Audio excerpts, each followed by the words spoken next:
ဘောလုံးသမိုင်းတစ်လျှောက် YouTube ချင်စရာအကောင်းတဲ့အချက်တွေပါဝင်နေတဲ့ Ronaldo ရဲ့စာချုပ်သစ်ပရိသတ်များလုံးဝမင်္ဂလာပါခင်ဗျာ CCI ဘက်ကွန်ရှိကို HM မှာကနေပြန်လဲကြိုလိုက်ပါရင် Cristiano Ronaldo တယောက် sorry မြန်မာဆက်ရှိဖို့အတွက်အသေးချာသွားခဲ့ပြီဖြစ်ပါတယ်ဒီလကောင်မှာ NSA နဲ့စာချုပ်တရန်ကုံဆုံးတော့မဲ့ Ronaldo ကမနေ့ကပဲ sorry Pro League ကလပ်နဲ့စာချုပ်သစ်ထပ်မံချုပ်ဆိုလိုက်ပြီဖြစ်ပါတယ်2020နှစ်ကမ္ဘာ့ဖလားပြီးမှာ NSA စီကိုနှစ်နှစ်ခွဲတက်တန်းရှိတဲ့စာချုပ်နဲ့ရောက်ရှိလာခဲ့တဲ့ Ronaldo က sorry Pro League ကလပ်တစ်ခုလုံးကိုတဟုန်လုံးပြောင်းလဲစေခဲ့တာပါ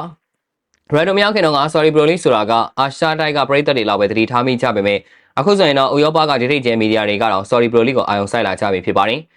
ဒါအပြင်ရင်ကားဆိုရင်ကစားမတွေကမေဂျာလိနဲ့တရုတ်စူပါလိတို့လောက်ကိုသာသွားဖို့စဉ်းစားထားပေမဲ့အခုဆိုရင်တော့ sorry Pro League ကလည်းရွေးချယ်စရာတစ်ခုဖြစ်လာခဲ့ပါပြီ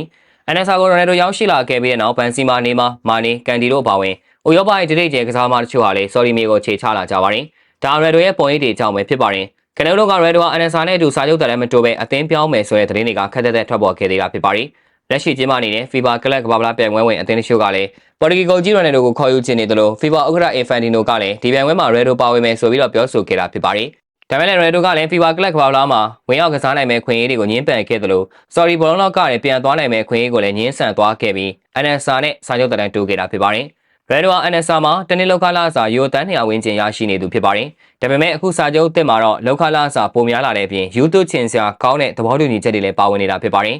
ပရောင်းဆုံးအနေနဲ့Ronaldo က NSA နဲ့နှစ်နှစ်သက်တမ်းရှိတဲ့စာချုပ်ကိုချုပ်ဆိုခဲ့တာဖြစ်ပါတယ်ဒါကြောင့်2028ခုနှစ် Ronaldo အသက်42နှစ်ထိ sorry မှာဆက်လက်မြင်တွေ့ရတော့မှာဖြစ်ပါတယ်စာချုပ်သစ်အရ Ronaldo ဟာနှစ်နှစ်တာကာလအတွင်း NSA စီကနေလောက်ခလာစာတည်တဲ့ပေါင်492တန်းထိရရှိမှာဖြစ်ပါတယ်လက်မှတ်ရေးထိုးကပေါင်24.5တန်းရရှိမှာဖြစ်တဲ့ပြင် NSA ရဲ့ share 15%ကိုလည်းပိုင်ဆိုင်ခွင့်ရရှိမှာဖြစ်ပါတယ်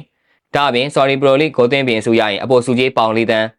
ဖလားရရင်ပေါင်8တန်းထပ်ဆောင်ရရှိအောင်မှာဖြစ်ပါတယ်နောက်ပြီး NSA ဘက်ကနေပြီးတော့ Ronaldo ရဲ့မိသားစုအတွက်အချိန်ပြည့်ဝန်ထမ်း16ဦး driver 3ဦး housekeeper 4ဦးစပေါ်မှု2ဦးဥယျာဉ်မှု3ဦးလုံခြုံရေး3ဦးစာအတွက်လည်းငွေပေးချေသွားအောင်မှာဖြစ်ပါတယ်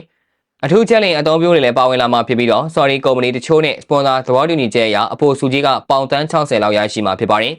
မြန်မာငွေနဲ့တွက်မယ်ဆိုရင် Ronaldo က NSA မှာကစားနေတဲ့တနေ့အတွင်းမှာတစ်စက္ကန့်ကိုမြန်မာငွေ3000ကျပ်10မိနစ်ကိုမြန်မာငွေ23သိန်းဝန်းကျင်နဲ့တနာရီကိုမြန်မာငွေ3000ဝန်းကျင်လောက်ရရှိမှာဖြစ်ပါတယ်တကယ်ကို YouTube ချင်စရာကောင်းတဲ့ပမာဏဖြစ်ပါတယ် Ronaldo နဲ့ NSA နဲ့စာချုပ်တက်တန်းထပ်မံတိုးခဲ့တာကြောင့် sorry Pro League ကလပ်အနေနဲ့ Ronaldo ကိုပြန်လုပ်ပေးရမယ့်တချို့အချက်တွေလည်းရှိပါတယ်အဲ့ဒါတွေကစာချုပ်ထဲမှာမပါဝင်ပေမဲ့အဓိကအချက်ကတော့ sorry Pro League Plus စကူရရှိဖို့အတွက် NSA အနေနဲ့ Ronaldo လိုချင်တဲ့ကစားမတချို့ကိုခေါ်ယူပေးရမှာဖြစ်ပါတယ် Ronaldo က NSA မှာရှိတဲ့နှစ်နှစ်ခွဲကာလအတွင်းမှာပြိုင်ပွဲစုံသွင်းကို69ကိုထိသွင်းယူထားနိုင်ခဲ့သူဖြစ်ပါတယ်ဒါပေမဲ့sorry League Club NSA ကတော့အခုချိန်ထိအမှတ်ပေးဖလားကိုစကူနိုင်ခဲ့ခြင်းမရှိပဲပြီးခဲ့တဲ့ရာသီတုန်းကလည်းအဆင့်3နဲ့သာဆက်သိမ်းခဲ့ရတာဖြစ်ပါတယ်ဒါကြောင့် Ronaldo ဟာဒီပေါ်မှာစိတ်ပြတ်နေပြီးတော့ NSA ကနေထွက်ခွာဖို့ထိစဉ်းစားလာခဲ့တာဖြစ်ပါတယ်ဒါကြောင့် NSA ဘက်ကနေပြီးတော့စူလာတွေရရှိဖို့အတွက်ကစားမအသစ်တွေကိုခေါ်ယူပေးသွားရမှာဖြစ်ပါတယ်ဟုတ်ကဲ့ပါဗျာဗီဒီယိုလေးကလောက်ပါပဲနောက်နေ့မှလည်းအားကစားနဲ့ပတ်သက်တဲ့သတင်းအကြောင်းတွေကိုတင်ဆက်ပေးသွားမှာဖြစ်တာကြောင့်ကျွန်တော်ရဲ့ page တွေကို like and follow လုပ်ပြီးဒီဗီဒီယိုလေးကိုလည်း share ပေးကြပါဦးလို့ပြောရင်းနဲ့ညီကုန်းချုပ်လိုက်ရပါတယ်ခင်ဗျာ